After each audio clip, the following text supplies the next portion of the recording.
शांत पहाड़ियों के बीच बसा था संगीत विद्यापीठ, जहां अनुशासन नियम नहीं बल्कि धर्म था। इस संस्थान के प्राचार्य आचार्य वीर प्रताप का मानना था कि प्रेम मन को भटकाता है और संगीत को कमजोर करता है। उनके लिए सुर और संयम ही सब कुछ था। इसी विद्यापीठ में दाखिला लेता है आरव, एक बेफिक्र सा वायलिन वादक जो मानता है कि संगीत तब तक अधूरा है जब तक उसमें दिल की धड़कन हो। आरव की धुनों में सवाल थे, क्यों रोका जाए किसी एहसास को। वही दूसरी ओर थी नैना, शास्त्रीय गायन की होनहार छात्रा। उसकी आवाज में गहराई थी, पर आंखों में डर की कई भावनाओं ने रास्ता भटका दिया तो वर्षों की तपस्या व्यर्थ न हो जाए। दोनों की पहली मुलाकात रियाज हॉल में होती है, जहां आरव वायलिन पर एक अधूरी धुन छेड़ता है और नैना अनजाने में उसी धुन को गुनगुनाने लगती है। सुर मिलते हैं, नजरें मिलती है और वहीं जन्म लेती है एक खामोश मोहब्बत। धीरे धीरे वे छुपकर संगीत साझा करने लगते हैं। खाली क्लासरूम, पुरानी सीढ़ियां और बरसाती शामें।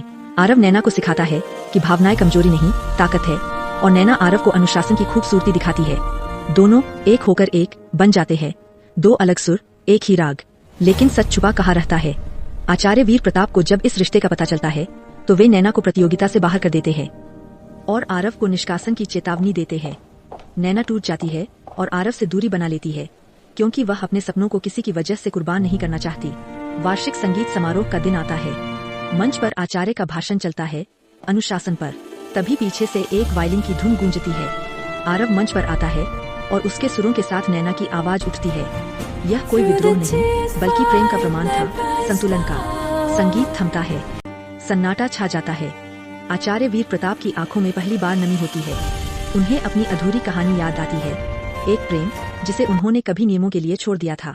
उस दिन सिर्फ आरव और नैना का प्रेम स्वीकार होता है, बल्कि संगीत विद्यापीठ भी सीखता है कि मोहब्बतें अगर सच्ची हों तो सुरों को और ऊंचा कर देती है।